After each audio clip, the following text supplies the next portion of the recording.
Tired of dealing with annoying flies, fruit flies, and gnats in your home? The Zevo Flying Insect Trap is your ultimate solution. Don't wait. Check out the link in the video description now to get your Zevo Flying Insect Trap on Amazon and enjoy a bug-free home today. A tourist who cheated death after he was attacked by a brown bear in Italy has expressed his guilt after the animal was put down. Vivian Trifo, 43, suffered injuries to his arms and legs after he was surprised by the female bear, which is thought to have been protecting her cubs, while he was on an early morning run last month. The animal, known as KJ1, was later captured in woods near the village of Dro in the northern Trentino region of Italy and on Tuesday controversially put down after a 2-week legal battle. In an interview with Italian media, French psychiatric worker Mr. Trifo said, "I'm truly pained that our encounter cost her life. I feel guilty. She was only protecting her cubs. When I heard on Tuesday she had been put down, I felt really sad. I know that deciding her fate had nothing to do with me, but I still felt sad when I found out the news and I felt responsible.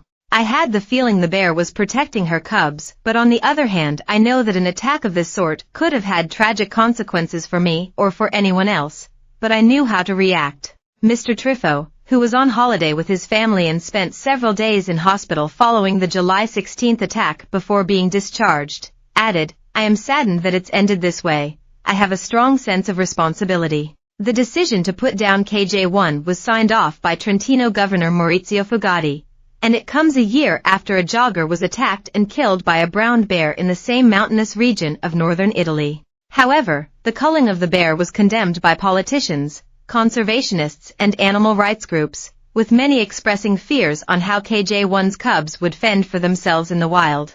Mr. Trifo, who says he has got over the physical scars but not the mental ones, also expressed his hope that the death of KJ1 could have been avoided with an alternative solution found.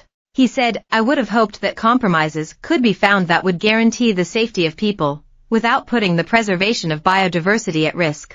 The protection of nature and ecosystems is a fundamental priority for me. I would like the debate to take place in a calm climate, to find a fair coexistence between humans and animal species, and that preventive measures are adopted to reduce encounters between humans and wild animals. And then, what I think is really important, is that information is provided on the behaviors to adopt when these encounters occur, even if it is difficult to maintain control in certain situations." Vittoria Brambilla, a former Italian government minister turned animal rights campaigner, was among those who had expressed anger at the death of the bear. She described how the order had been signed late on Monday night, meaning there could be no further legal challenge, and accused the governor of arrogance and authoritarianism. Ms. Brambilla added, "He did it at night when the courts could not intervene.